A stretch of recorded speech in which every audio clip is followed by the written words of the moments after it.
The Great Gatsby by F. Scott Fitzgerald. Chapter 1.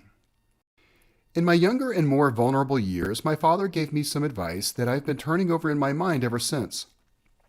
"Whenever you feel like criticizing anyone," he told me, "just remember that all the people in this world haven't had the advantages that you've had." He didn't say any more, but we've always been unusually communicative in a reserved way, and I understand that he meant a great deal more than that. In consequence, I am inclined to reserve all judgments, a habit that has opened up many curious natures to me and also made me the victim of not a few veteran bores. The abnormal mind is quick to detect and attach itself to this quality when it appears in a normal person. And so it came about that in college I was unjustly accused of being a politician, because I was privy to the secret griefs of wild, unknown men. Most of the confidences were unsought. Frequently I have feigned sleep, preoccupation, or a hostile levity when I realized by some unmistakable sign that an intimate revelation was quivering on the horizon. For the intimate revelations of young men, or at least the terms in which they express them, are usually plagiaristic and marred by obvious suppressions. Reserving judgments is a matter of infinite hope. I am still a little afraid of missing something if I forget that, as my father snobbishly suggested, and I snobbishly repeat, a sense of the fundamental decencies is parceled out unequally at birth. And after boasting this way of my tolerance, I come to the admission that it has a limit. Conduct may be founded on the hard rock or the wet marshes, but after a certain point I don't care what it's founded on. When I came back from the East last autumn, I felt that I wanted the world to be in uniform and at a sort of moral attention forever. I wanted no more riotous excursions with privileged glimpses into the human heart. Only Gatsby, the man who gives his name to this book, was exempt from my reaction. Gatsby, who represented everything for which I have an unaffected scorn. If personality is an unbroken series of successful gestures, then there was something gorgeous about him, some heightened sensitivity to the promises of life, as if he were related to one of those intricate machines that register earthquakes 10,000 miles away. This responsiveness had nothing to do with that flabby impressionability which is dignified under the name of the creative temperament. It was an extraordinary gift for hope, a romantic readiness such as I have never found in any other person, and which it is not likely I shall ever find again. No, Gatsby turned out all right at the end. It is what preyed on Gatsby, what foul dust floated in the wake of his dreams that temporarily closed out my interest in the abortive sorrows and short-winded elations of men. My family have been prominent, well-to-do people in this Middle Western city for 3 generations. The Carraways are something of a clan, and we have a tradition that we're descended from the Dukes of Buccleuch. But the actual founder of my line was my grandfather's brother, who came here in '51, sent a substitute to the Civil War, and started the wholesale hardware business that my father carries on today. I never saw this great-uncle, but I'm supposed to look like him, with special reference to the rather hard-boiled painting that hangs in Father's office. I graduated from New Haven in 1915, just a quarter of a century after my father, and a little later I participated in the delayed Teutonic migration known as the Great War. I enjoyed the counter-raid so thoroughly that I came back restless. Instead of being the warm center of the world, the Middle West now seemed like the ragged edge of the universe. So I decided to go east and learn the bond business. Everybody I knew was in the bond business, so I supposed it could support one more single man. All my aunts and uncles talked it over as if they were choosing a prep school for me and finally said, "Why, yes," with very grave, hesitant faces. Father agreed to finance me for a year, and after various delays I came east, permanently, I thought, in the spring of '22.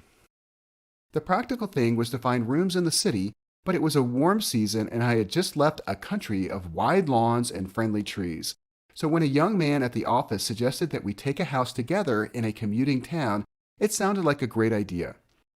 He found the house, a weather-beaten cardboard bungalow at $80 a month, but at the last minute the firm ordered him to Washington and I went out to the country alone. I had a dog, at least I had him for a few days until he ran away, and an old Dodge and a Finnish woman who made my bed and cooked breakfast and muttered Finnish wisdom to herself over the electric stove. It was lonely for a day or so until one morning some man, more recently arrived than I, stopped me on the road. "How do you get to West Egg Village?" he asked helplessly. I told him, and as I walked on, I was lonely no longer. I was a guide, a pathfinder, an original settler. He had casually conferred on me the freedom of the neighborhood. And so, with the sunshine and the great bursts of leaves growing on the trees, just as things grow in fast movies, I had that familiar conviction that life was beginning over again with the summer. There was so much to read, for one thing, and so much fine health to be pulled down out of the young, breath-giving air. I bought a dozen volumes on banking and credit and investment securities, and they stood on my shelf in red and gold like new money from the mint, promising to unfold the shiny secrets that only Midas and Morgan and Maecenas knew. And I had the high intention of reading many other books besides. I was rather literary in college. One year I wrote a series of very solemn and obvious editorials for the Yale News, and now I was going to bring back all such things into my life and become again that most limited of all specialists, the well-rounded man. This isn't just an epigram. Life is much more successfully looked at from a single window, after all. It was a matter of chance that I should have rented a house in one of the strangest communities in North America. It was on that slender, riotous island which extends itself due east of New York and where there are, among other natural curiosities, two unusual formations of land.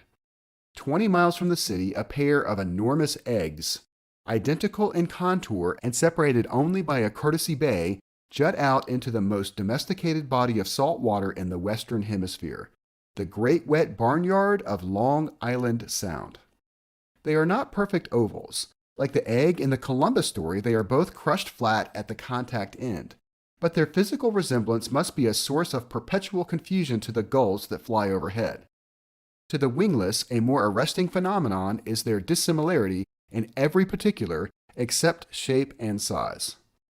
I lived at West Egg, the less fashionable of the two, though this is a most superficial tag to express the bizarre and not a little sinister contrast between them. My house was at the very tip of the egg, only 50 yards from the Sound, and squeezed between two huge places that rented for $12,000 or $15,000 a season. The one on my right was a colossal affair by any standard. It was a factual imitation of some Hotel de Ville in Normandy, with a tower on one side, spanking new under a thin beard of raw ivy, and a marble swimming pool, and more than 40 acres of lawn and garden. It was Gatsby's mansion. Or rather, as I didn't know Mr. Gatsby, it was a mansion inhabited by a gentleman of that name.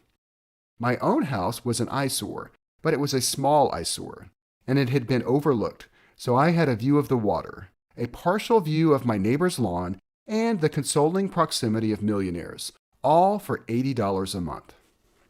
Across the courtesy bay, the white palaces of fashionable East Egg glittered along the water, and the history of the summer really begins on the evening I drove over there to have dinner with the Tom Buchanans.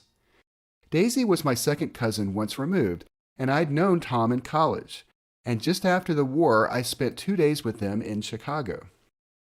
Her husband, among various physical accomplishments, had been one of the most powerful ends that ever played football at New Haven, a national figure in a way, one of those men who reached such an acute limited excellence at 21 that everything afterwards savors of anti-climax. His family were enormously wealthy. Even in college, his freedom with money was a matter for reproach. But now he'd left Chicago and come east in a fashion that rather took your breath away. For instance, he'd brought down a string of polo ponies from Lake Forest. It was hard to realize that a man in my own generation was wealthy enough to do that. Why they came east, I don't know. They had spent a year in France, for no particular reason, and then drifted here and there unrestfully wherever people played polo and were rich together. This was a permanent move, said Daisy over the telephone, but I didn't believe it. I had no sight into Daisy's heart, but I felt that Tom would drift on forever, seeking a little wistfully for the dramatic turbulence of some irrecoverable football game. And so it happened that on a warm, windy evening, I drove over to East Egg to see two old friends whom I scarcely knew at all. Their house was even more elaborate than I expected, a cheerful red and white Georgian colonial mansion overlooking the bay. The lawn started at the beach and ran toward the front door for a quarter of a mile, jumping over sundials and brick walks and burning gardens. Finally, when it reached the house, drifting up the side in bright vines as though from the momentum of its run. The front was broken by a line of French windows, glowing now with reflected gold, and wide open to the warm, windy afternoon. And Tom Buchanan in riding clothes was standing with his legs apart on the front porch. He had changed since his New Haven years. Now he was a sturdy, straw-haired man of 30 with a rather hard mouth and a supercilious manner. Two shining, arrogant eyes had established dominance over his face and gave him the appearance of always leaning aggressively forward. Not even the effeminate swank of his riding clothes could hide the enormous power of that body. He seemed to fill those glistening boots until he strained the top lacing, and you could see a great pack of muscle shifting when his shoulder moved under his thin coat. It was a body capable of enormous leverage, a cruel body. His speaking voice, a gruff, husky tenor, added to the impression of fractiousness he conveyed. There was a touch of paternal contempt in it, even toward people he liked, and there were men at New Haven who had hated his guts. "Now, don't think my opinion on these matters is final," he seemed to say, "just because I'm stronger and more of a man than you are." We were in the same senior society, and while we were never intimate, I always had the impression that he approved of me and wanted me to like him with some harsh, defiant wistfulness of his own. We talked for a few minutes on the sunny porch. "I've got a nice place here," he said, his eyes flashing about restlessly.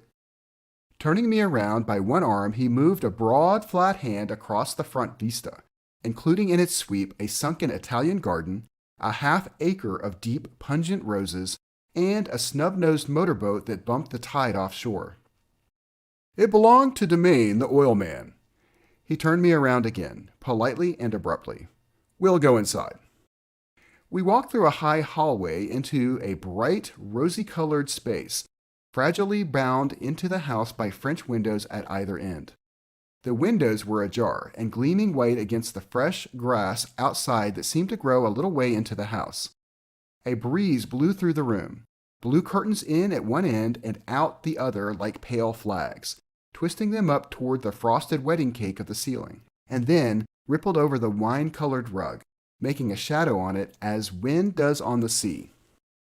The only completely stationary object in the room was an enormous couch on which two women were buoyed up as though upon an anchored balloon.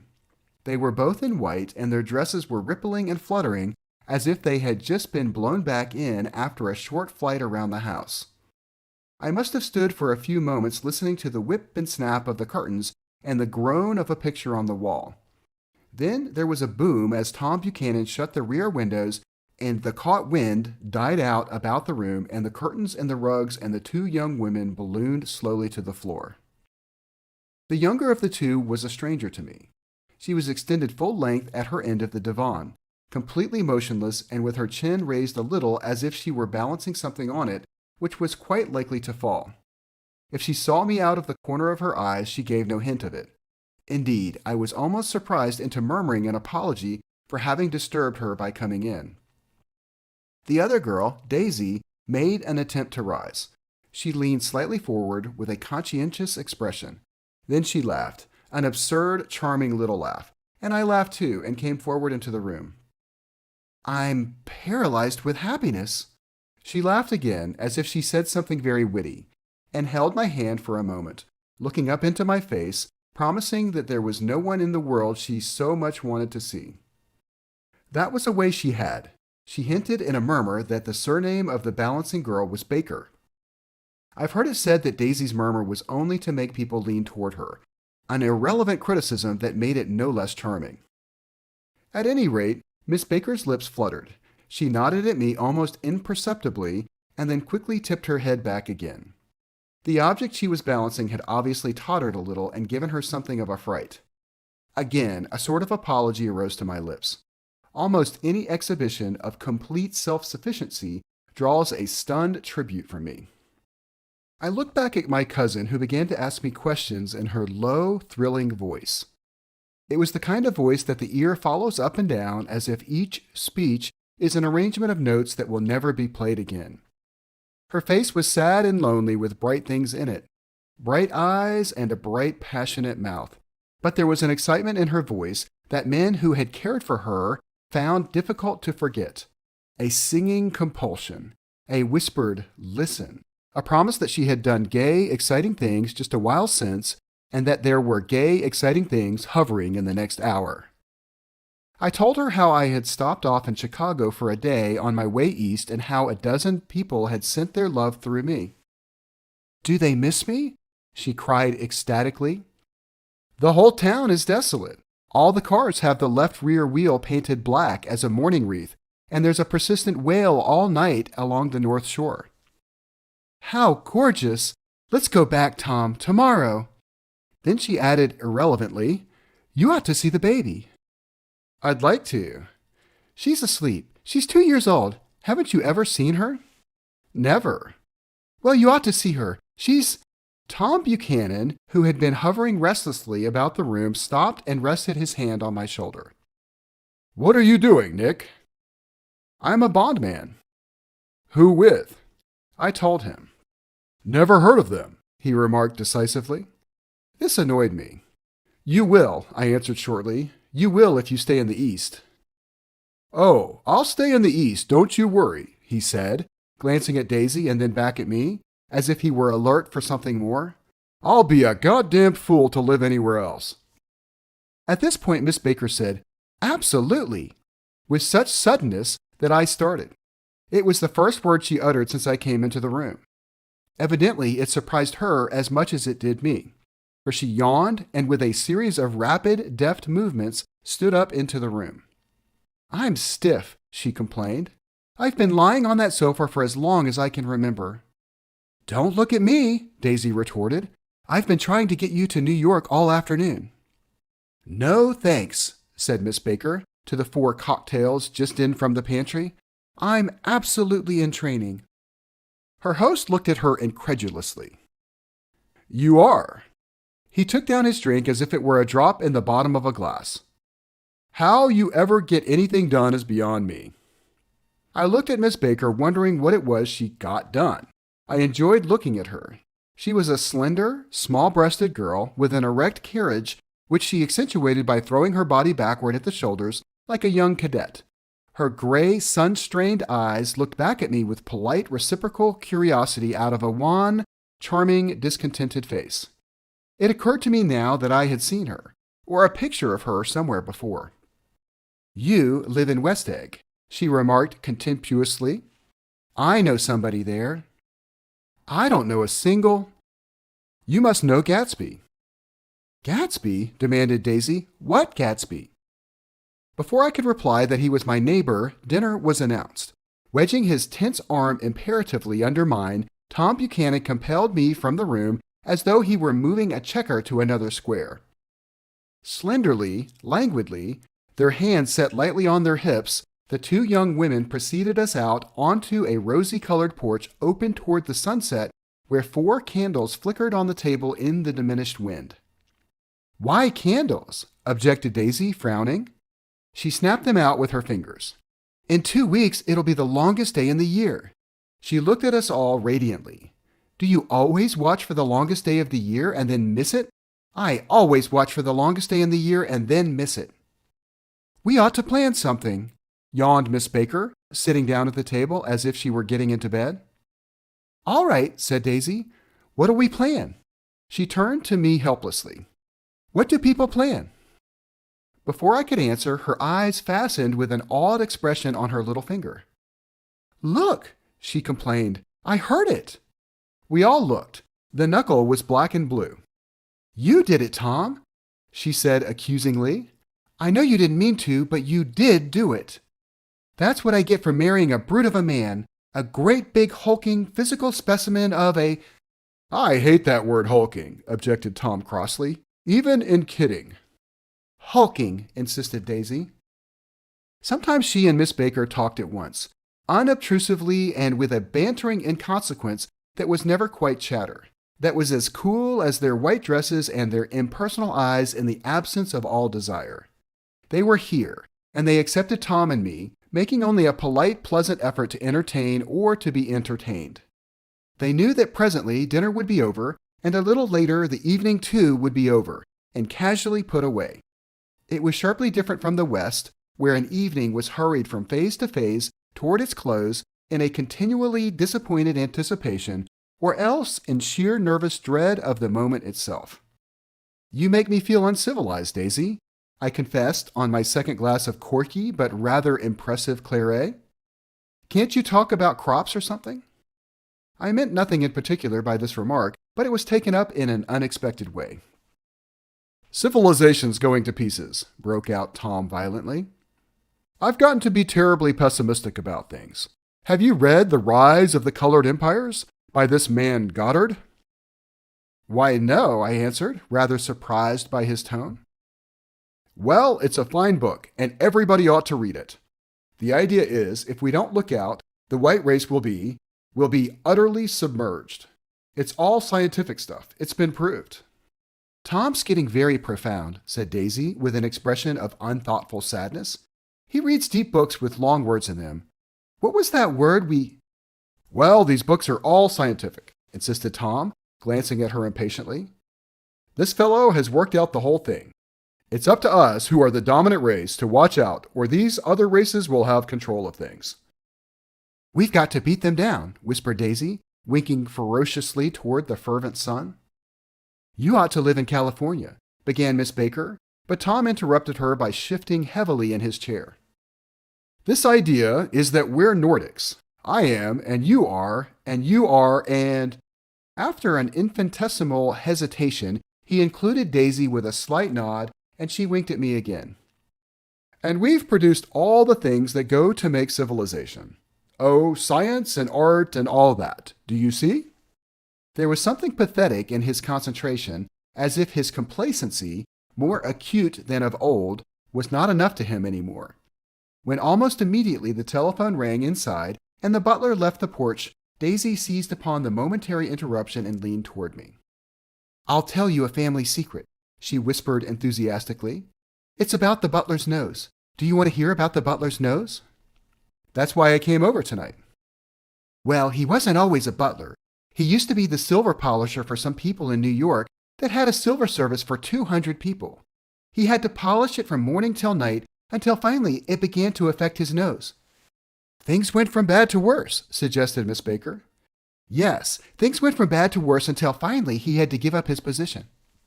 For a moment the last sunshine fell with romantic affection upon her glowing face. Her voice compelled me forward breathlessly as I listened. Then the glow faded, each light deserting her with lingering regret, like children leaving a pleasant street at dusk.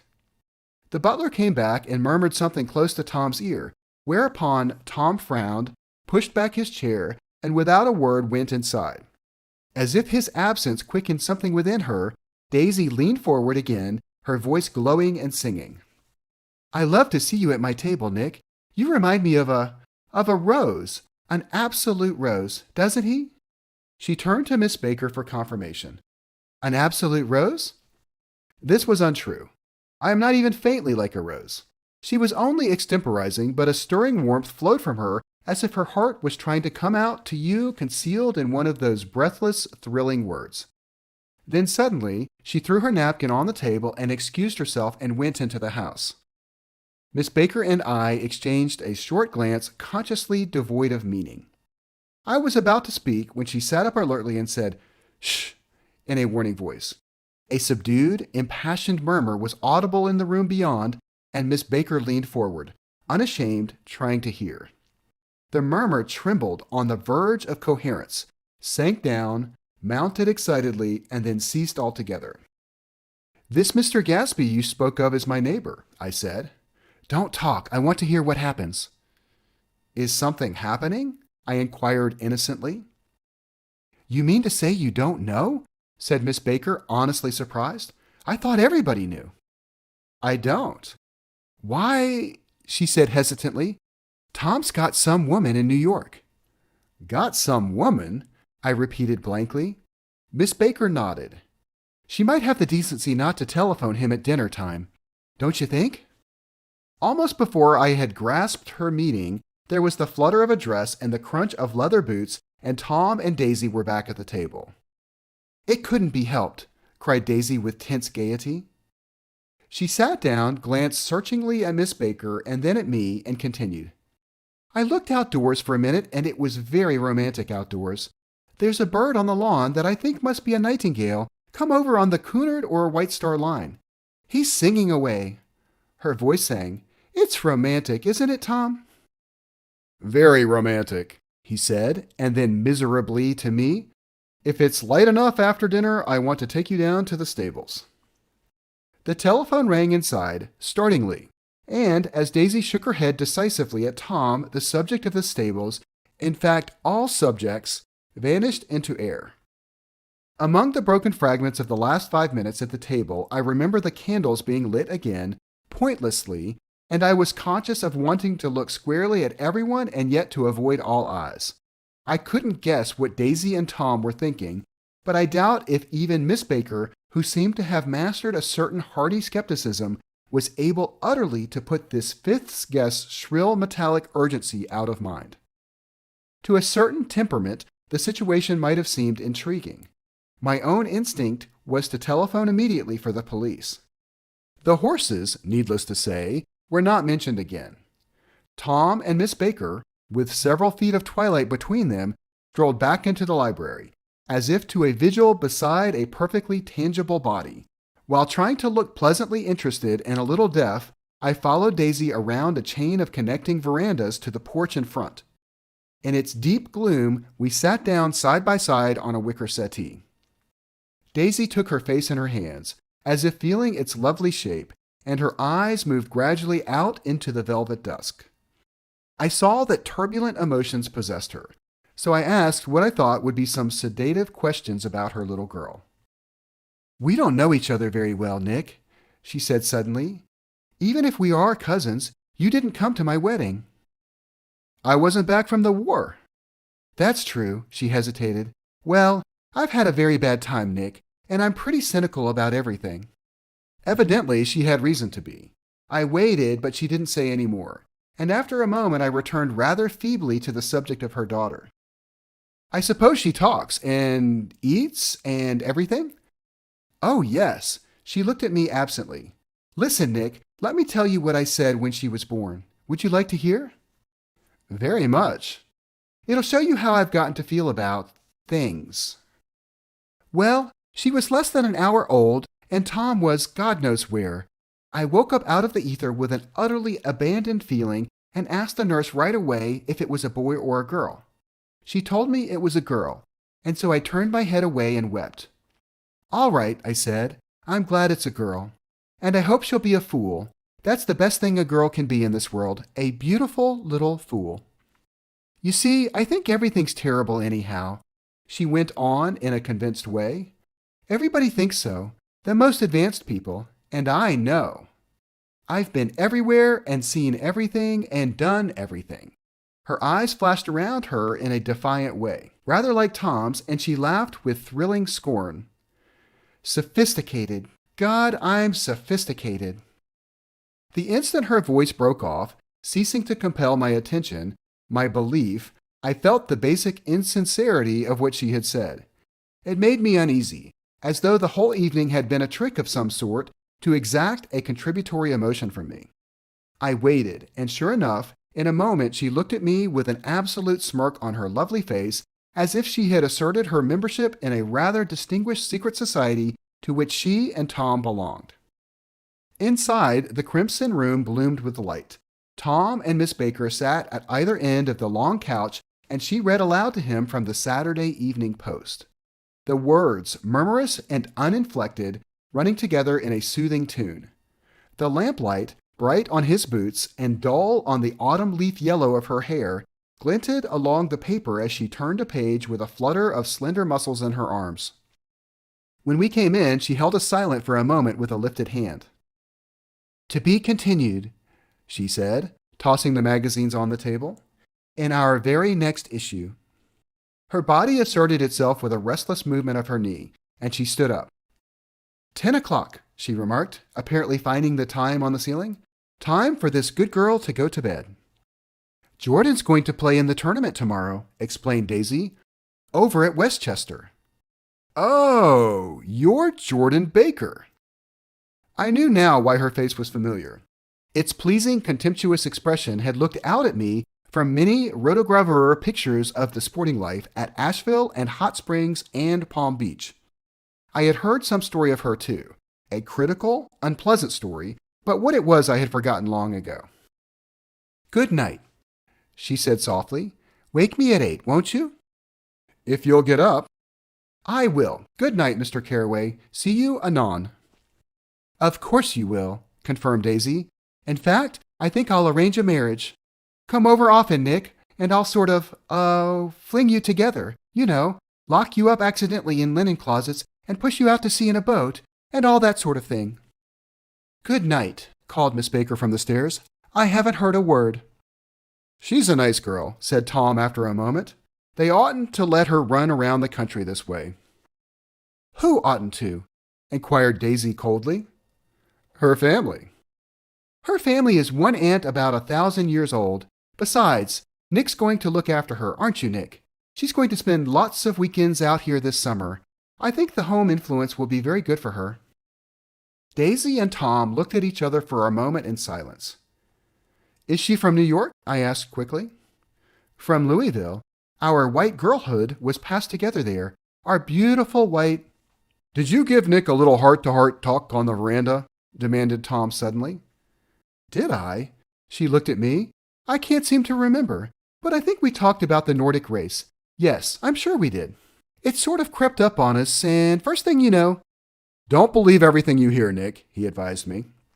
I said lightly that I had heard nothing at all, and a few minutes later I got up to go home. They came to the door with me and stood side by side in a cheerful square of light. As I started my motor, Daisy peremptorily called, "Wait! I forgot to ask you something, and it's important. We heard you were engaged to a girl out west." "That's right," corroborated Tom kindly. "We heard that you were engaged." "It's libel. I'm too poor." "But we heard it," insisted Daisy, surprising me by opening up again in a flower-like way. "We heard it from 3 people, so it must be true." Of course I knew what they were referring to, but I wasn't even vaguely engaged. The fact that gossip had published the bans was one of the reasons I had come east. You can't stop going with an old friend on account of rumors, and, on the other hand, I had no intention of being rumored into marriage. Their interest rather touched me, and made them less remotely rich. Nevertheless, I was confused and a little disgusted as I drove away. It seemed to me that the thing for Daisy to do was to rush out of the house, child in arms, but apparently there were no such intentions in her head.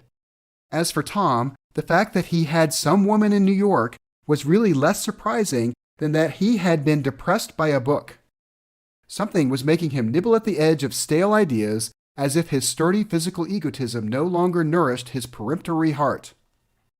Already it was deep summer on roadhouse roofs and in front of wayside garages, where new red gas pumps sat out in pools of light, and when I reached my estate at West Egg, I ran the car under its shed and sat for a while on an abandoned grass roller in the yard.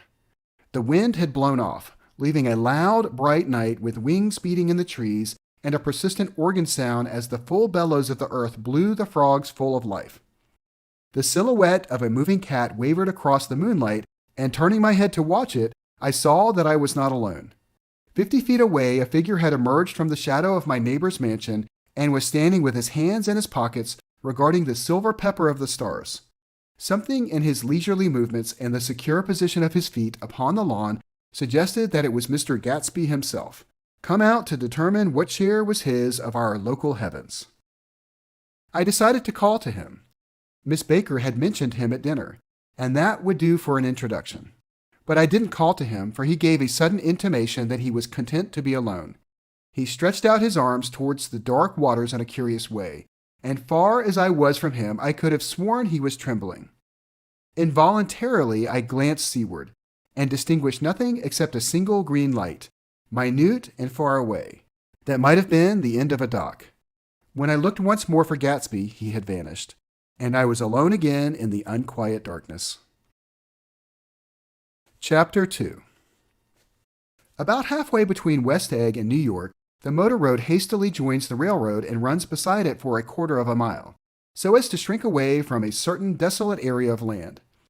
This is a valley of ashes, a fantastic farm where ashes grow like wheat into ridges and hills, and grotesque gardens, where ashes take the forms of houses and chimneys and rising smoke, and finally, with a transcendent effort, of men who move dimly and already crumbling through the powdery air.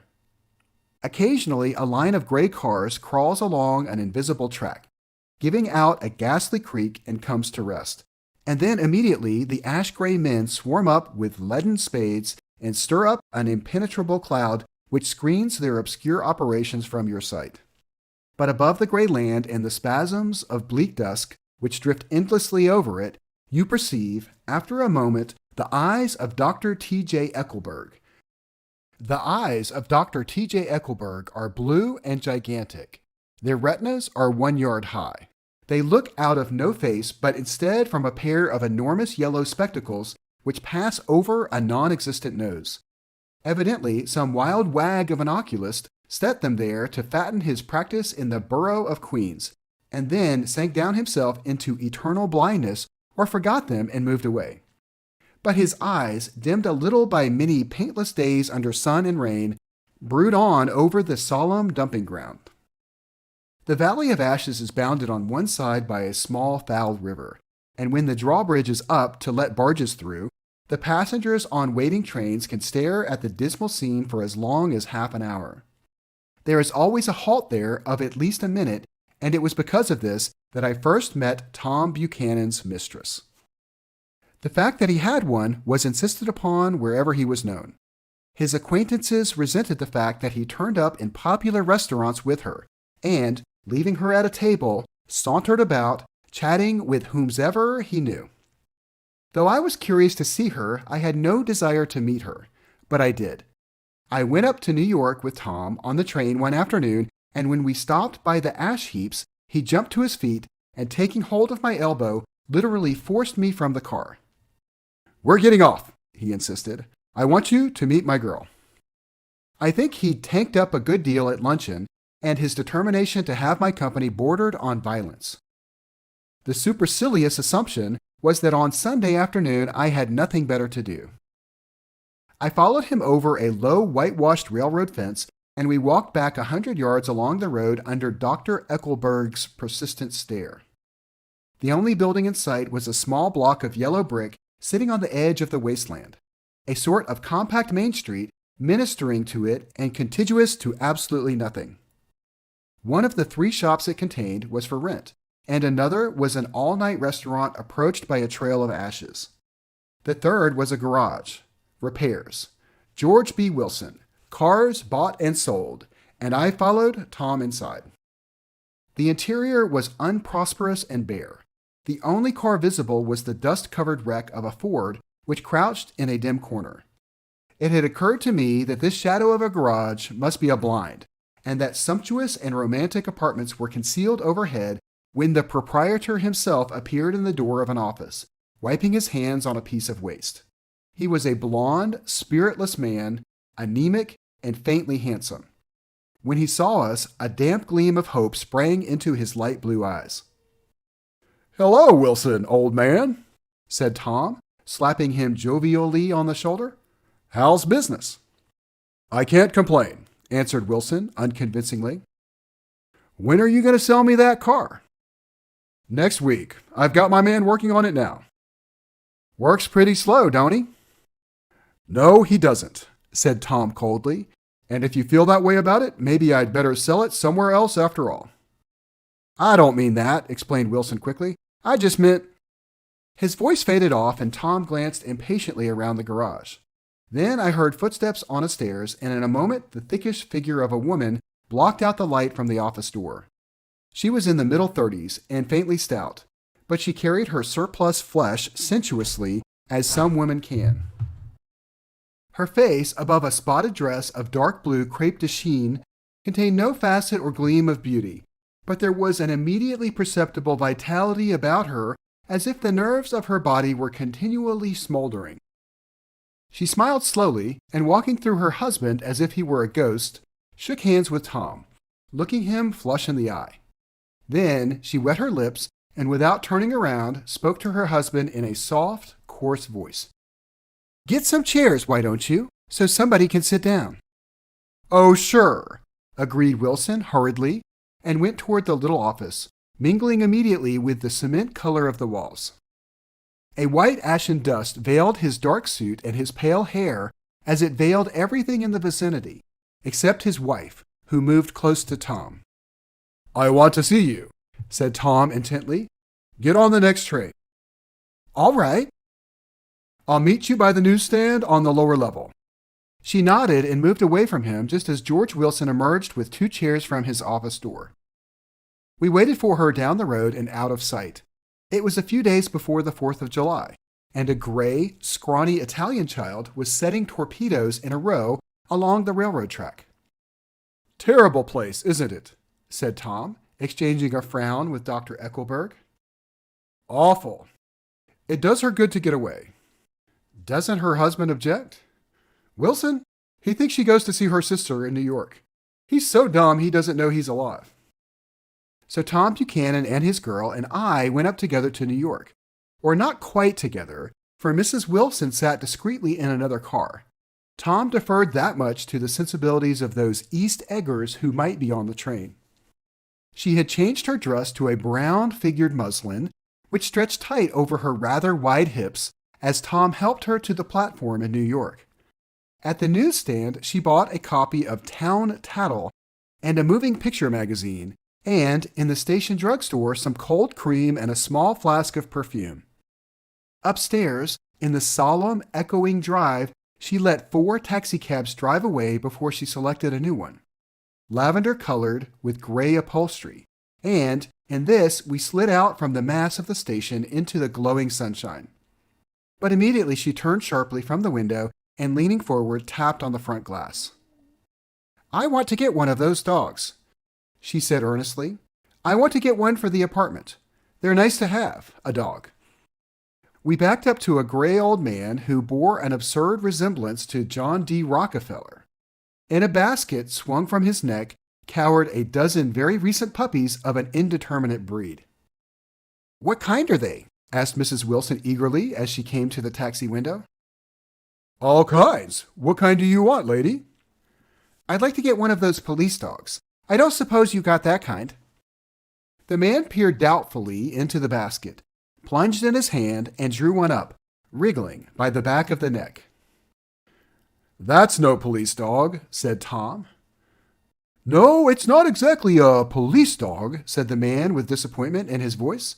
"It's more of an Airedale." He passed his hand over the brown wash rag of a back. "Look at the coat. Some coat. That's a dog that'll never bother you with catching cold." "I think it's cute," said Mrs. Wilson enthusiastically. "How much is it?" "That dog?" He looked at it admiringly. "That dog will cost you $10. The Arundel, undoubtedly there was an Arundel concerned in it somewhere, though its feet were startlingly white, changed hands and settled down into Mrs. Wilson's lap, where she fondled the weatherproof coat with rapture. "Is it a boy or a girl?" she asked delicately. That dog? That dog's a boy." "It's a bitch," said Tom decisively. "Here's your money. Go and buy 10 more dogs with it." We drove over to Fifth Avenue, so warm and soft, almost pastoral, on the summer Sunday afternoon that I wouldn't have been surprised to see a great flock of white sheep turn the corner. "Hold on," I said. "I have to leave you here." "No, you don't," interposed Tom quickly. "Myrtle will be hurt if you don't come up to the apartment. Won't you, Myrtle?" "Come on," she urged. "I'll telephone my sister Catherine. She's said to be very beautiful by people who ought to know." "Well, I'd like to, but—" We went on, cutting back again over the park toward the West Hundreds. At 158th Street, the cab stopped at one slice in a long white cake of apartment houses. Throwing a regal homecoming glance around the neighborhood, Mrs. Wilson gathered up her dog and her other purchases and went haughtily in. "I'm going to have the McKees come up," she announced as we rose in the elevator. "And of course, I got to call up my sister, too." The apartment was on the top floor, a small living room, a small dining room, a small bedroom, and a bath. The living room was crowded to the doors with a set of tapestried furniture entirely too large for it, so that to move about was to stumble continually over scenes of ladies swinging in the gardens of Versailles. The only picture was an over-enlarged photograph, apparently a hen sitting on a blurred rock. Looked at from a distance, however, the hen resolved itself into a bonnet, and the countenance of a stout old lady beamed down into the room. Several old copies of Town Tattle lay on the table together with a copy of Simon Called Peter, and some of the small scandal magazines of Broadway. Mrs. Wilson was concerned with the dog. A reluctant elevator boy went for a box full of straw and some milk, to which he added to his own initiative of a tin of large hard dog biscuits, one of which decomposed apathetically in the saucer of milk all afternoon. Meanwhile, Tom brought out a bottle of whiskey from a locked bureau drawer.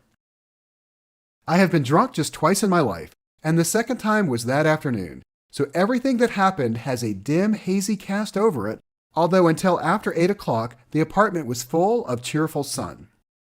Sitting on Tom's lap, Mrs. Wilson called up several people on the telephone. Then there were no cigarettes, and I went out to buy some at the drugstore on the corner. When I came back, they had disappeared, so I sat down discreetly in the living room and read a chapter of Simon Called Peter. Either it was terrible stuff, or the whiskey distorted things because it didn't make any sense to me. Just as Tom and Myrtle, after the first drink, Mrs. Wilson and I called each other by our first names, reappeared, company commenced to arrive at the apartment door. The sister, Catherine, was a slender, worldly girl of about 30 with a solid, sticky bob of red hair and a complexion powdered milky white. Her eyebrows had been plucked and then drawn on again at a more rakish angle, but the efforts of nature toward the restoration of the old alignment gave a blurred air to her face. When she moved about, there was an incessant clicking as innumerable pottery bracelets jingled up and down upon her arms. She came in with such a proprietary haste and looked around so positively at the furniture that I wondered if she lived there. But when I asked her, she laughed immoderately, repeated my question aloud, and told me she lived with a girlfriend at a hotel. Mr. Mackey was a pale, feminine man from the flat below. He had just shaved, for there was a white spot of lather on his cheekbone, and he was most respectful in his greeting to everyone in the room. He informed me that he was in the artistic game, and I gathered later that he was a photographer and had made the dim enlargement of Mrs. Wilson's mother, which hovered like an ectoplasm on the wall. His wife was shrill, languid, handsome, and horrible. She told me with pride that her husband had photographed her 127 times since they had been married. Mrs. Wilson had changed her costume some time before and was now attired in an elaborate afternoon dress of cream-colored chiffon, which gave out a continual rustle as she swept about the room. With the influence of the dress, her personality had also undergone a change. The intense vitality that had been so remarkable in the garage was converted into impressive hauteur. Her laughter, her gestures, her assertions became more violently affected moment by moment, and as she expanded, the room grew smaller around her, until she seemed to be revolving on a noisy, creaking pivot through the smoky air. "My dear," she told her sister in a high, mincing shout, "most of these fellows will cheat you every time. All they think of is money. I had a woman up here last week to look at my feet, and when she gave me the bill, you'd have thought she had my appendicitis out." "What was the name of the woman?" asked Mrs. Mackey. "Mrs. Eberhardt. She goes around looking at people's feet in their own homes." "I like your dress," remarked Mrs. Mackey. "I think it's adorable." Mrs. Wilson rejected the compliment by raising her eyebrow in disdain.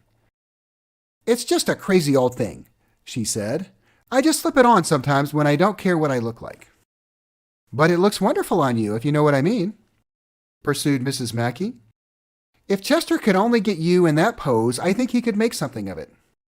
We all looked in silence at Mrs. Wilson, who removed a strand of hair from over her eyes and looked back at us with a brilliant smile. Mr. Mackey regarded her intently with his head on one side and then moved his hand back and forth slowly in front of his face. "I should change the light," he said after a moment. "I'd like to bring out the modeling of the features, and I'd try to get hold of all the back hair." "I wouldn't think of changing the light," cried Mrs. Mackey. "I think it's—" Her husband said shh, and we all looked at the subject again, whereupon Tom Buchanan yawned audibly and got to his feet. "You Mackeys have something to drink," he said. "Get some more ice and mineral water, Myrtle, before everybody goes to sleep." "I told that boy about the ice." Myrtle raised her eyebrows in despair at the shiftlessness of the lower orders. "These people, you have to keep after them all the time." She looked at me and laughed pointlessly. Then she flounced over to the dog, kissed it with ecstasy, and swept into the kitchen, implying that a dozen chefs awaited her orders there. "I've done some nice things out on Long Island," asserted Mr. Mackey. Tom looked at him blankly. "Two of them we had framed downstairs." "Two what?" demanded Tom. "Two studies. One of them I call Montauk Point, the Gulls, and the other I call Montauk Point, the Sea." The sister Catherine sat down beside me on the couch. "Do you live down on Long Island too?" she inquired. "I live at West Egg." "Really? I was down there at a party about a month ago, at a man named Gatsby's. Do you know him?" "I live next door to him." "Well, they say he's a nephew or a cousin of Kaiser Wilhelm's. That's where all his money comes from." "Really?" She nodded. "I'm scared of him. I'd hate to have him get anything on me." This absorbing information about my neighbor was interrupted by Mrs. Mackey's pointing suddenly at Catherine. "Chester, I think you could do something with her." She broke out, but Mr. Mackey only nodded in a bored way and turned his attention to Tom. "I'd like to do more work on Long Island, if I could get the entry. All I ask is that they should give me a start." "Ask Myrtle," said Tom, breaking into a short shout of laughter as Mrs. Wilson entered with a tray. "She'll give you a letter of introduction, won't you, Myrtle?" "Do what?" she asked, startled. "You'll give Mackey a letter of introduction to your husband, so he can do some studies of him." His lips moved silently for a moment as he invented. "George B. Wilson at the gasoline pump," or something like that. Catherine leaned close to me and whispered in my ear, "Neither of them can stand the person they're married to." "Can't they?" "Can't stand them." She looked at Myrtle and then at Tom. "What I say is, why go on living with them if you can't stand them? If I was them, I'd get a divorce and get married to each other right away." "Doesn't she like Wilson either?" The answer to this was unexpected. It came from Myrtle, who had overheard the question, and it was violent and obscene. "You see," cried Catherine triumphantly. She lowered her voice again. "It's really his wife that's keeping them apart. She's a Catholic, and they don't believe in divorce." Daisy was not a Catholic, and I was a little shocked at the elaborateness of the lie. "When they do get married," continued Catherine, "they're going west to live for a while until it blows over. It'd be more discreet to go to Europe." "Oh, do you like Europe?" she exclaimed surprisingly. "I just got back from Monte Carlo." "Really?" "Just last year. I went over there with another girl." "Stay long?" "No, we just went to Monte Carlo and back. We went by way of Marseille. We had over $1,200 when we started, but we got gypped out of it all in 2 days in the private rooms. We had an awful time getting back, I can tell you. God, how I hated that town." The late afternoon sky bloomed in the window for a moment like the blue honey of the Mediterranean. Then the shrill voice of Mrs. Mackey called me back into the room. "I almost made a mistake, too," she declared vigorously. "I almost married a little kike who'd been after me for years. I knew he was below me. Everybody kept saying to me, 'Lucille, that man's way below you.' But if I hadn't met Chester, he'd have got me sure." "Yes, but listen," said Myrtle Wilson, nodding her head up and down. "At least you didn't marry him." "I know I didn't." "Well, I married him," said Myrtle ambiguously, "and that's the difference between your case and mine." "Why did you, Myrtle?" demanded Catherine. "Nobody forced you to." Myrtle considered. "I married him because I thought he was a gentleman." she said finally. I thought he knew something about breeding, but he wasn't fit to lick my shoe. You were crazy about him for a while, said Catherine. Crazy about him? Cried Myrtle incredulously. Who said I was crazy about him? I never was any more crazy about him than I was about that man there. She pointed suddenly at me, and everyone looked at me accusingly. I tried to show by my expression that I had played no part in her past. The only crazy I was when I married him. I knew right away I made a mistake. He borrowed somebody's best suit to get married in and never even told me about it. And the man came after it one day when he was out. She looked around to see who was listening. Suit? I said. This is the first I ever heard about it. But I gave it to him, and then I lay down and cried to beat the band all afternoon. She really ought to get away from him, resumed Catherine to me. They've been living over that garage for 11 years, and Tom's the first sweetie she ever had. The bottle of whiskey, a second one, was now in constant demand by all present, excepting Catherine, who felt just as good on nothing at all. Tom rang for the janitor and sent him for some celebrated sandwiches, which were a complete supper in themselves. I wanted to get out and walk eastward toward the park through the soft twilight, but each time I tried to go, I became entangled in some wild, stringent argument which pulled me back, as if with ropes, into my chair. Yet high over the city, our line of yellow windows must have contributed their share of human secrecy to the casual watcher in the darkening streets. And I was him too, looking up and wondering. I was within and without, simultaneously enchanted and repelled by the inexhaustible variety of life.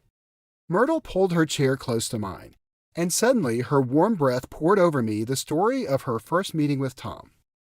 It was on the two little seats facing each other that are always the last ones left on the train. I was going up to New York to see my sister and spend the night. He had on a dress suit and patent leather shoes, and I couldn't keep my eyes off of him, but every time he looked at me, I had to pretend to be looking at the advertisement over his head. When we came into the station, he was next to me, and his white shirt front pressed against my arm, and so I told him that I'd have to call a policeman. But he knew I lied. I was so excited that when I got into a taxi with him, I didn't hardly know I was getting into a subway train.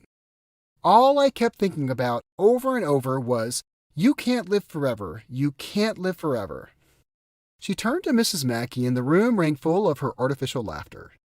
"My dear," she cried, "I'm going to give you this dress as soon as I'm through with it. I've got to get another one tomorrow.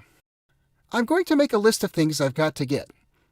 A massage and a wave and a collar for the dog and one of those cute little ashtrays where you touch a spring. And a wreath with a black silk bow for Mother's grave that'll last all summer. I got to write down a list so I won't forget all the things I got to do." It was 9 o'clock. Almost immediately afterward, I looked at my watch and found it was 10.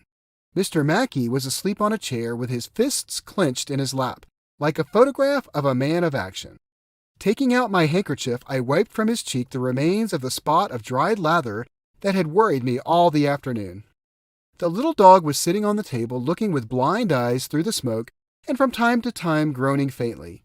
People disappeared, reappeared, made plans to go somewhere, and then lost each other, searched for each other, found each other a few feet away. Some time toward midnight, Tom Buchanan and Mrs. Wilson stood face to face discussing in impassioned voices whether Mrs. Wilson had any right to mention Daisy's name. "Daisy! Daisy! Daisy!" shouted Mrs. Wilson. "I'll say it whenever I want to. Daisy! Making a short, deft movement, Tom Buchanan broke her nose with his open hand. Then there were bloody towels upon the bathroom floor, and women's voices scolding, and high over the confusion a long broken wail of pain. Mr. Mackey awoke from his doze and started in a daze toward the door. When he had gone halfway, he turned around and stared at the scene. His wife and Catherine scolding and consoling as they stumbled here and there among the crowded furniture with articles of aid, and the despairing figure on the couch bleating fluently and trying to spread a copy of Town Tattle over the tapestry scenes of Versailles. Then Mr. Mackey turned and continued on out the door. Taking my hat from the chandelier, I followed. "Come to lunch someday," he suggested, as we groaned down in the elevator. "Where?" "Anywhere." "Keep your hands off the lever," snapped the elevator boy. "I beg your pardon?" said Mr. Mackey with dignity. "I didn't know I was touching it." "All right," I agreed. "I'll be glad to." I was standing beside his bed, and he was sitting up between the sheets, clad in his underwear, with a great portfolio in his hands. Beauty and the Beast, Loneliness, Old Grocery Horse, Broken Bridge. Then I was lying half asleep in the cold lower level of the Pennsylvania station, staring at the Morning Tribune and waiting for the 4 o'clock train. Chapter 3. There was music from my neighbor's house through the summer nights. In his blue gardens, men and girls came and went like moths among the whisperings and the champagne and the stars. At high tide in the afternoon, I watched his guests diving from the tower of his raft or taking the sun on the hot sand of his beach while his 2 motorboats slit the waters of the Sound, drawing aquaplanes over cataracts of foam. On weekends, his Rolls-Royce became an omnibus, bearing parties to and from the city, between 9 in the morning and long past midnight, while his station wagon scampered like a brisk yellow bug to meet all trains. And on Mondays, 8 servants, including an extra gardener, toiled all day with mops and scrubbing brushes and hammers and garden shears, repairing the ravages of the night before. Every Friday, 5 crates of oranges and lemons arrived from a fruiterer in New York. Every Monday, these same oranges and lemons left his back door in a pyramid of pulpless halves. There was a machine in the kitchen which could extract the juice of 200 oranges in half an hour, if a little button was pressed 200 times by a butler's thumb. At least once a fortnight, a corps of caterers came down with several hundred feet of canvas and enough colored lights to make a Christmas tree of Gatsby's enormous garden. On buffet tables, garnished with glistening hors d'oeuvres, spiced baked hams crowded against salads of harlequin designs and pastry pigs and turkeys bewitched to a dark gold. In the main hall, a bar with a real brass rail was set up, and stocked with gins and liquors and with cordials so long forgotten that most of his female guests were too young to know one from another. By 7 o'clock the orchestra had arrived. No thin 5-piece affair, but a whole pitful of oboes and trombones and saxophones and viols and cornets and piccolos and low and high drums. The last swimmers have come in from the beach now and are dressing upstairs. The cars from New York are parked 5 deep in the drive, and already the halls and salons and verandas are gaudy with primary colors and hair shorn in strange new ways and shawls beyond the dreams of Castile. The bar is in full swing, and floating rounds of cocktails permeate the garden outside until the air is alive with chatter and laughter and casual innuendo and introductions forgotten on the spot, and enthusiastic meetings between women who never knew each other's names. The lights grow brighter as the earth lurches away from the sun, and now the orchestra is playing yellow cocktail music, and the opera of voices pitches a key higher. Laughter is easier, minute by minute, spilled with prodigality, tipped out at a cheerful word. The groups change more swiftly, swell with new arrivals, dissolve and form in the same breath. Already there are wanderers, confident girls who weave here and there among the stouter and more stable, become for a sharp, joyous moment the center of a group, and then, excited with triumph, glide on through the sea change of faces and voices and color under the constantly changing light. Suddenly, one of these gypsies in trembling opal seizes a cocktail out of the air, drops it down for courage, and moving her hands like Frisco, dances out alone onto the canvas platform. A momentary hush. The orchestra leader varies his rhythm obligingly for her, and there is a burst of chatter as the erroneous news goes around that she is Gilda Gray's understudy from The Follies. The party has begun. I believe that on the first night I went to Gatsby's house, I was one of the few guests who had actually been invited. People were not invited. They went there. They got into automobiles which bore them out to Long Island, and somehow they ended up at Gatsby's door. Once there, they were introduced by somebody who knew Gatsby, and after that they conducted themselves according to the rules of behavior associated with amusement parks. Sometimes they came and went without having met Gatsby at all, came for the party with a simplicity of heart that was its own ticket of admission. I had been actually invited. A chauffeur in a uniform of robin's egg blue crossed my lawn early that Saturday morning with a surprisingly formal note from his employer. The honor would be entirely Gatsby's, it said, if I would attend his little party that night. He had seen me several times and had intended to call on me long before, but a peculiar combination of circumstances had prevented it. Signed, Jay Gatsby, in a majestic hand. Dressed up in white flannels, I went over to his lawn a little after 7 and wandered around rather ill at ease among swirls and eddies of people I didn't know, though here and there was a face I had noticed on the commuting train. I was immediately struck by the number of young Englishmen dotted about, all well-dressed, all looking a little hungry, and all talking in low, earnest voices to solid and prosperous Americans. I was sure that they were selling something, bonds or insurance or automobiles. They were, at least, agonizingly aware of the easy money in the vicinity and convinced that it was theirs for a few words in the right key. As soon as I arrived, I made an attempt to find my host, but the 2 or 3 people of whom I asked his whereabouts stared at me in such an amazed way and denied so vehemently any knowledge of his movements that I slunk off in the direction of the cocktail table, the only place in the garden where a single man could linger without looking purposeless and alone. I was on my way to get roaring drunk from sheer embarrassment when Jordan Baker came out of the house and stood at the head of the marble steps, leaning a little backward and looking with contemptuous interest down into the garden. Welcome or not, I found it necessary to attach myself to someone before I should begin to address cordial remarks to the passers-by. "Hello," I roared, advancing toward her. My voice seemed unnaturally loud across the garden. "I thought you might be here," she responded absently as I came up. "I remembered you lived next door to." She held my hand impersonally, as a promise that she'd take care of me in a minute, and gave her ear to 2 girls in twin yellow dresses who stopped at the foot of the steps. "Hello," they cried together. "Sorry you didn't win." That was for the golf tournament.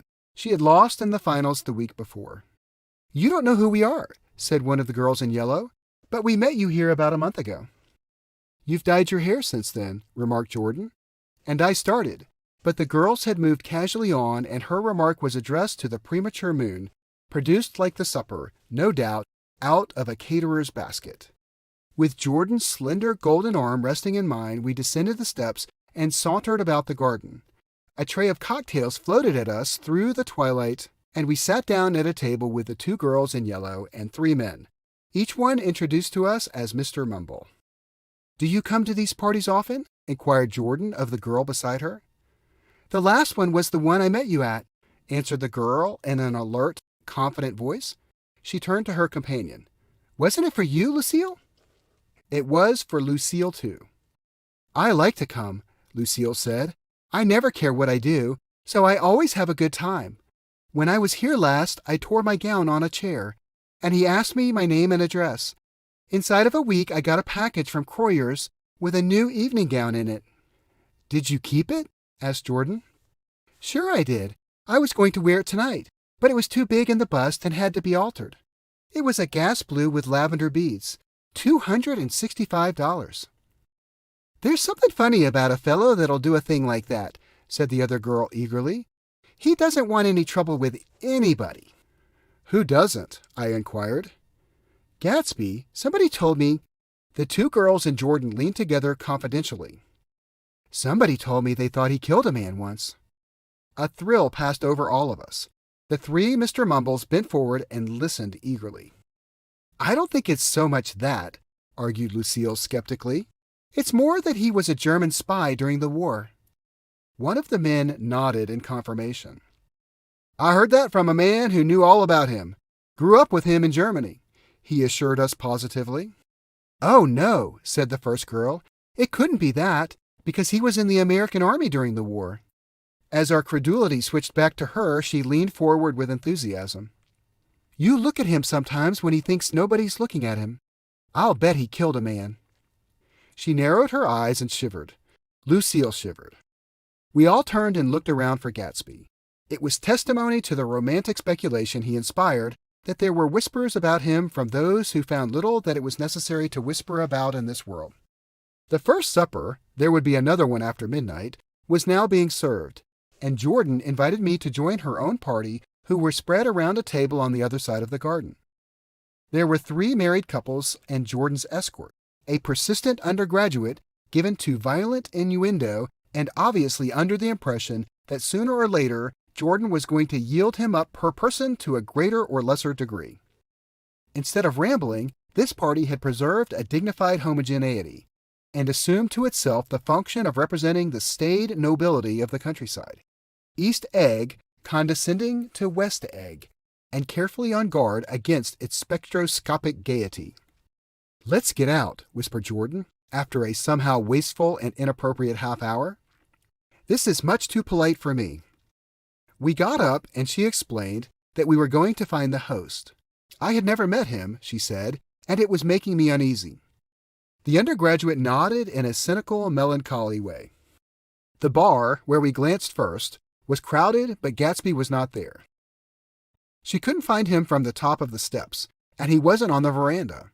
On a chance, we tried an important-looking door and walked into a high Gothic library, paneled with carved English oak and probably transported complete from some ruin overseas. A stout, middle-aged man with enormous owl-eyed spectacles was sitting somewhat drunk on the edge of a great table, staring with unsteady concentration at the shelves of books. As we entered, he wheeled excitedly around and examined Jordan from head to foot. "What do you think?" he demanded impetuously. "About what?" He waved his hand toward the bookshelves. "About that. As a matter of fact, you needn't bother to ascertain." I ascertained. They're real. "The books?" He nodded. "Absolutely real. Have pages and everything. I thought they'd be a nice durable cardboard. Matter of fact, they're absolutely real. Pages and... Here, let me show you." Taking our skepticism for granted, he rushed to the bookcases and returned with Volume 1 of the Stoddard Lectures. "See," he cried triumphantly, "it's a bona fide piece of printed material. It fooled me. This fellow's a regular Belasco. It's a triumph. What thoroughness! What realism! Knew when to stop, too. Didn't cut the pages. But what do you want? What do you expect?" He snatched the book from me and replaced it hastily on its shelf, muttering that if one brick was removed, the whole library was liable to collapse. "Who brought you here?" he demanded. "Or did you just come?" "I was brought. Most people were brought." Jordan looked at him alertly, cheerfully, without answering. "I was brought by a woman named Roosevelt," he continued. "Mrs. Claude Roosevelt. Do you know her? I met her somewhere last night. I've been drunk for about a week now, and I thought it might sober me up to sit in a library." "Has it?" "A little bit, I think. I can't tell yet. I've only been here an hour. Did I tell you about the books? They're real. They're—" "You told us." We shook hands with him gravely and went back outdoors. There was dancing now on the canvas in the garden. Old men pushing young girls backward in eternal graceless circles. Superior couples holding each other tortuously, fashionably, and keeping in the corners. And a great number of single girls dancing individualistically or relieving the orchestra for a moment of the burden of the banjo or the traps. By midnight, the hilarity had increased.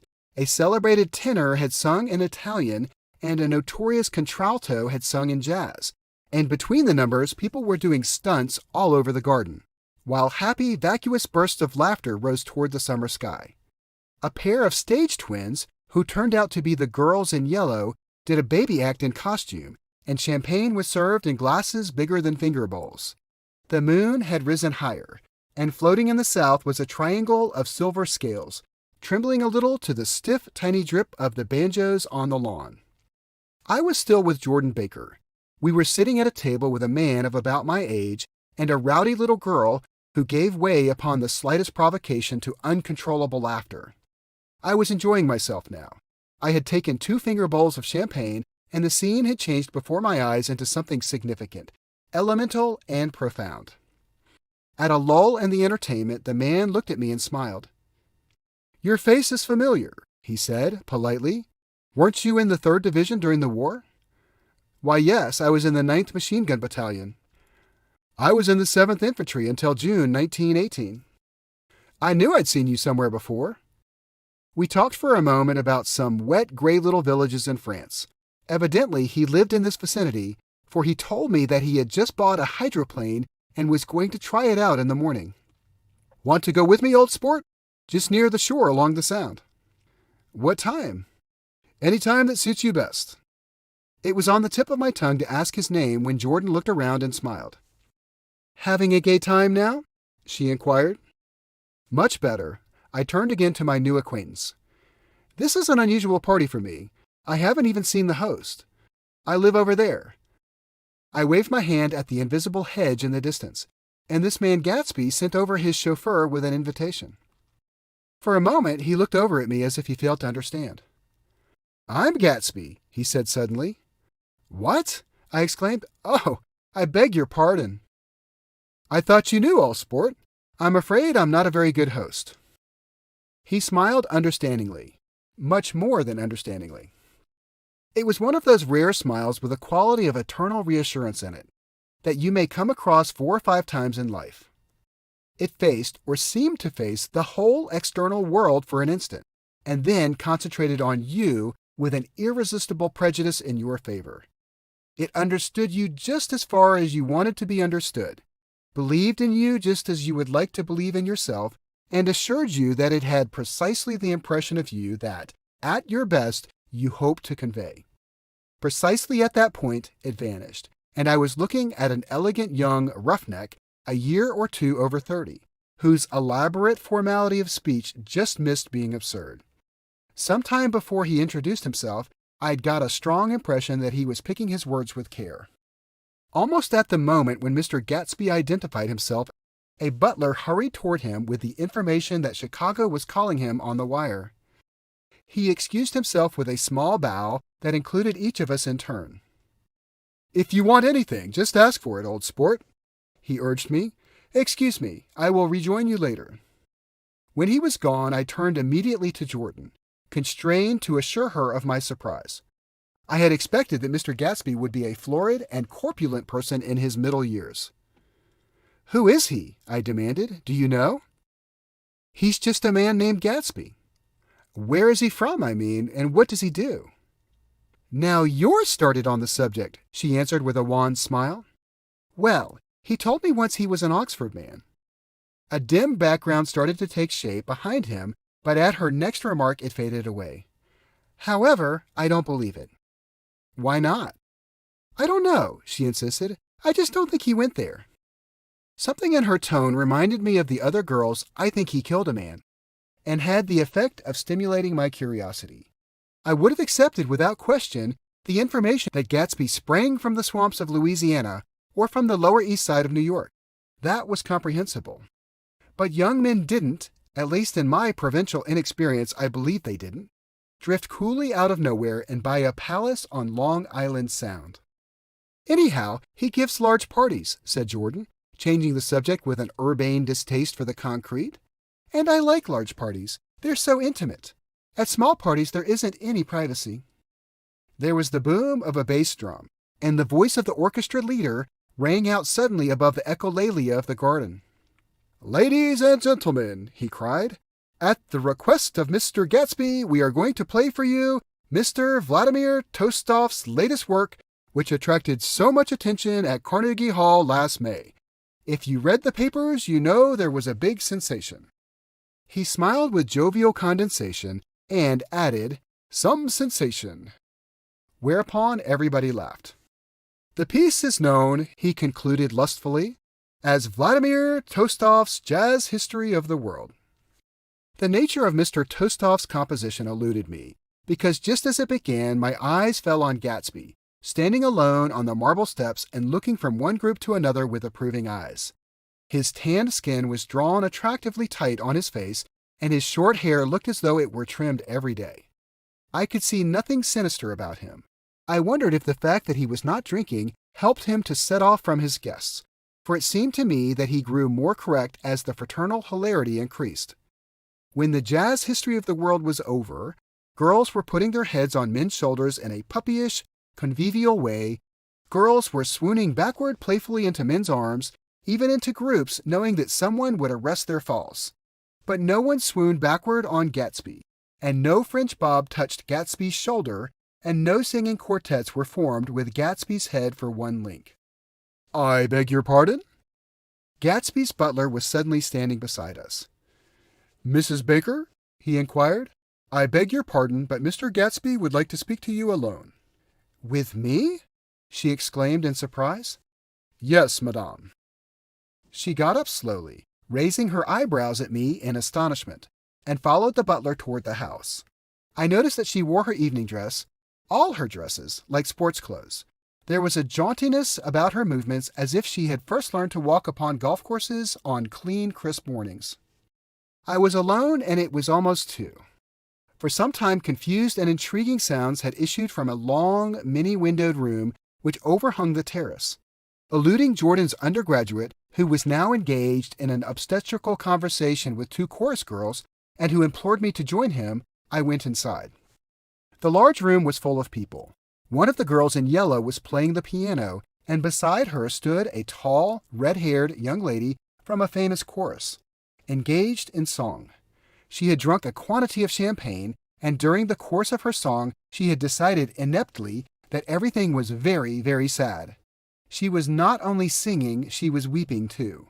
Whenever there was a pause in the song, she filled it with gasping, broken sobs, and then took up the lyric again in a quavering soprano. The tears coursed down her cheeks, not freely, however, for when they came into contact with her heavily beaded eyelashes, they assumed an inky color, and pursued the rest of their way in slow black rivulets. A humorous suggestion was made that she sing the notes on her face, whereupon she threw up her hands, sank into a chair, and went off into a deep, vinous sleep. "She had a fight with a man who says he's her husband," explained a girl at my elbow. I looked around. Most of the remaining women were now having fights with men said to be their husbands. Even Jordan's party, the quartet from East Egg, were rent asunder by dissension.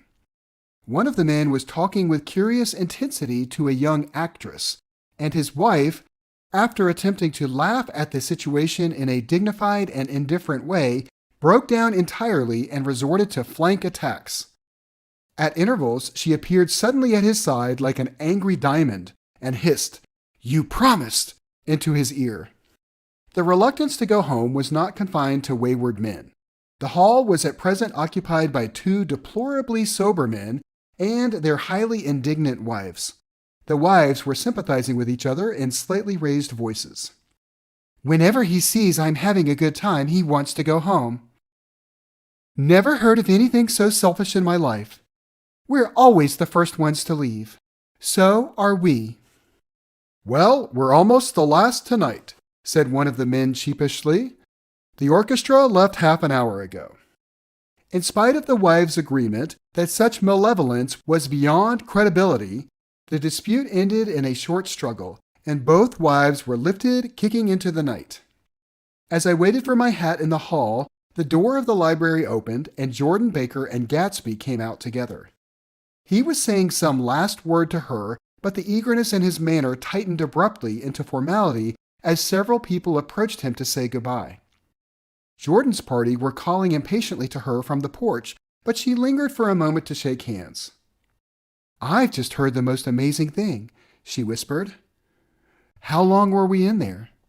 "Why, about an hour." "It was simply amazing," she repeated abstractedly. "But I swore I wouldn't tell it, and here I am tantalizing you." She yawned gracefully in my face. "Please, come and see me. Phone book, under the name of Mrs. Sigourney Howard. My aunt." She was hurrying off as she talked. Her brown hand waved a jaunty salute as she melted into her party at the door. Rather ashamed that on my first appearance I had stayed so late, I joined the last of Gatsby's guests who were clustered around him. I wanted to explain that I'd hunted for him early in the evening and to apologize for not having known him in the garden. "Don't mention it," he enjoined me eagerly. "Don't give it another thought, old sport." The familiar expression held no more familiarity than the hand which reassuringly brushed my shoulder. "And don't forget, we're going up in the hydroplane tomorrow morning at 9 o'clock. Then the butler behind his shoulder. "Philadelphia wants you on the phone, sir." "All right, in a minute," Tell them I'll be right there. Good night, he smiled, and suddenly there seemed to be a pleasant significance in having been among the last to go, as if he had desired it all the time. Good night, old sport, good night. But as I walked down the steps, I saw that the evening was not quite over. 50 feet from the door, a dozen headlights illuminated a bizarre and tumultuous scene. In the last ditch beside the road, right side up but violently shorn of one wheel, rested a new coupe which had left Gatsby's drive not 2 minutes before. The sharp jut of a wall accounted for the detachment of the wheel, which was now getting considerable attention from half a dozen curious chauffeurs. However, as they had left their cars blocking the road, a harsh, discordant din from those in the rear had been audible for some time, and added to the already violent confusion of the scene. A man in a long duster had dismounted from the wreck and now stood in the middle of the road, looking from the car to the tire, and from the tire to the observers in a pleasant, puzzled way. See, he explained, it went in the ditch. The fact was infinitely astonishing to him, and I recognized first the unusual quality of wonder and then the man. It was the late patron of Gatsby's library. How did it happen? He shrugged his shoulders. I know nothing whatever about mechanics, he said decisively. But how did it happen? Did you run into the wall? Don't ask me, said Owl Eyes, washing his hands of the whole matter. I know very little about driving, next to nothing. It happened, and that's all I know.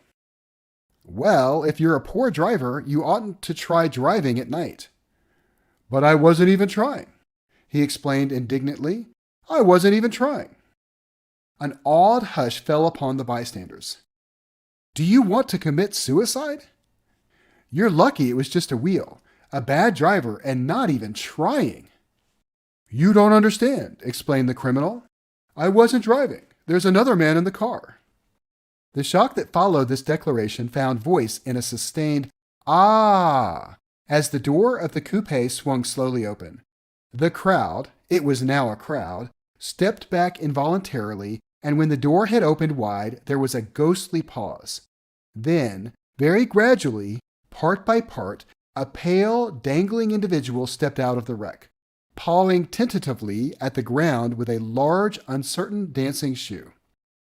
Blinded by the glare of the headlights and confused by the incessant groaning of the horns, the apparition stood swaying for a moment before he perceived the man in the duster. What's matter? He inquired calmly. Did we run out of gas? Look! Half a dozen fingers pointed at the amputated wheel.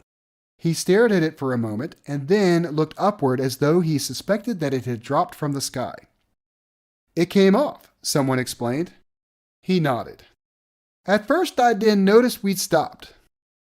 A pause. Then taking a long breath and straightening his shoulders, he remarked in a determined voice, Wonder if tell me where there's a gas line station.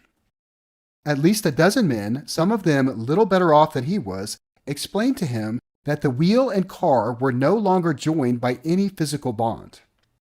Back out, he suggested after a moment. Put her in reverse. But the wheel's off. He hesitated. No harm in trying, he said.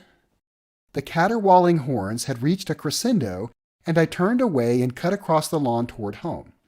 I glanced back once. A wafer of a moon was shining over Gatsby's house, making the night fine as before and surviving the laughter and the sound of his still glowing garden. A sudden emptiness seemed to flow now from the windows and the great doors, endowing with complete isolation the figure of the host who stood on the porch, his hand up in a formal gesture of farewell. Reading over what I have written so far, I see I have given the impression that the events of 3 nights, several weeks apart, were all that absorbed me. On the contrary, they were merely casual events in a crowded summer, and, until much later, they absorbed me infinitely less than my personal affairs. Most of the time I worked. In the early morning the sun threw my shadow westward as I hurried down the white chasms of lower New York to the Probity Trust. I knew the other clerks and young bond salesmen by their first names, and lunched with them in dark, crowded restaurants on little pig sausages and mashed potatoes and coffee. I even had a short affair with a girl who lived in Jersey City and worked in the accounting department. But her brother began throwing mean looks in my direction, so when she went on her vacation in July, I let it blow quietly away. I took dinner usually at the Yale Club. For some reason, it was the gloomiest event of my day. And then I went upstairs to the library and studied investments and securities for a conscientious hour. There were generally a few rioters around, but they never came into the library, so it was a good place to work. After that, if the night was mellow, I strolled down Madison Avenue, past the old Murray Hill Hotel, and over 33rd Street to the Pennsylvania Station. I began to like New York.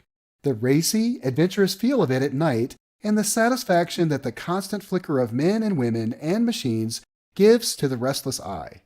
I like to walk up Fifth Avenue and pick out romantic women from the crowd and imagine that in a few minutes I was going to enter into their lives, and no one would ever know or disapprove. Sometimes, in my mind, I followed them to their apartments on the corners of hidden streets, and they turned and smiled back at me before they faded through a door into warm darkness. At the enchanted metropolitan twilight, I felt a haunting loneliness sometimes, and felt it in others. Poor young clerks who loitered in front of windows waiting until it was time for a solitary restaurant dinner. Young clerks in the dusk, wasting the most poignant moments of night and life. Again at 8 o'clock, when the dark lanes of the 40s were 5 deep with throbbing taxicabs bound for the theater district, I felt a sinking in my heart. Forms leaned together in the taxis as they waited, and voices sang, and there was laughter from unheard jokes, and lighted cigarettes outlined unintelligible gestures inside. Imagining that I too was hurrying towards gaiety and sharing their intimate excitement, I wished them well. For a while I lost sight of Jordan Baker, and then, in midsummer, I found her again. At first, I was flattered to go places with her because she was a golf champion and everyone knew her name. Then it was something more. I wasn't actually in love, but I felt a sort of tender curiosity. The bored, haughty face that she turned to the world concealed something. Most affectations conceal something eventually, even though they don't in the beginning. And one day I found out what it was. We were on a house party together up in Warwick. She left a borrowed car out in the rain with the top down, and then lied about it. And suddenly I remembered the story about her that had eluded me that night at Daisy's. At her first big golf tournament, there was a row that nearly reached the newspapers. A suggestion that she had moved her ball from a bad lie in the semi-final round. The thing approached the proportions of a scandal, then died away.